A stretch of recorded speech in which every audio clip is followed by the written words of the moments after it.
It is always now. I actually want to talk today about death. Now, most of us do our best not to think about death, but there's always part of our minds that knows this can't go on forever. Part of us always knows that we're just a doctor's visit away or a phone call away from being starkly reminded with the fact of our own mortality, or of those closest to us. Now, I'm sure many of you have experienced this in some form. You must know how uncanny it is to suddenly be thrown out of the normal course of your life and just be given the full-time job of not dying or caring for someone who is. But the one thing people tend to realize at moments like this is that they wasted a lot of time when life was normal. It's not just what they did with their time. It's not just that they spent too much time working or compulsively checking email. It's that they cared about the wrong things. They regret what they cared about. Their attention was bound up in petty concerns, year after year, when life was normal. And this is a paradox, of course, because we all know this epiphany is coming. Don't you know this is coming? Don't you know that there's going to come a day when you'll be sick or someone close to you will die, and you'll look back on the kinds of things that captured your attention, and you'll think, what was I doing? You know this, and yet if you're like most people, you'll spend most of your time in life tacitly presuming you'll live forever. I mean, it's like watching a bad movie for the fourth time, or bickering with your spouse. These things only make sense in light of eternity. There better be a heaven if we're going to waste our time like that. There are ways to really live in the present moment.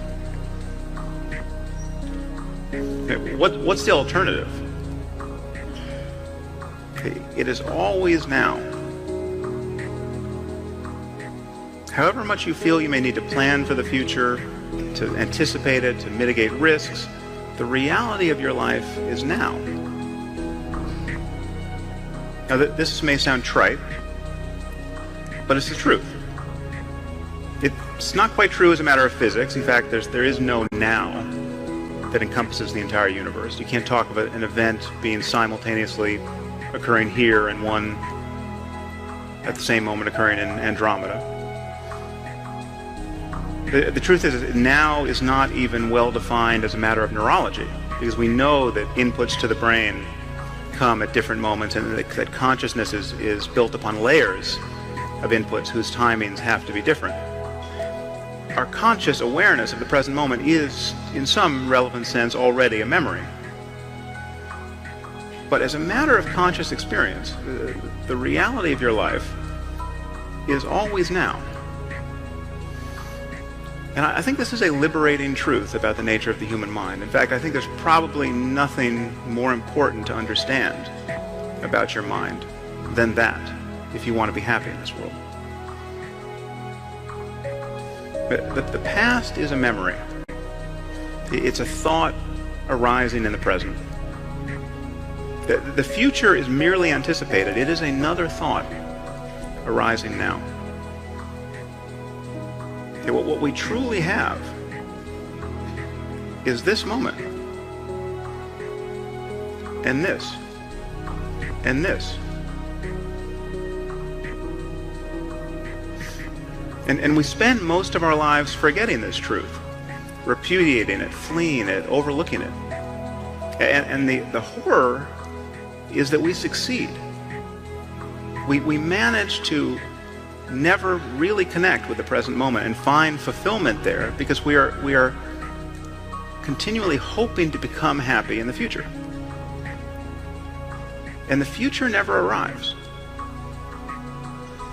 Now, even when we think we're in the present moment, we're in very subtle ways always looking over his shoulder, anticipating what's coming next.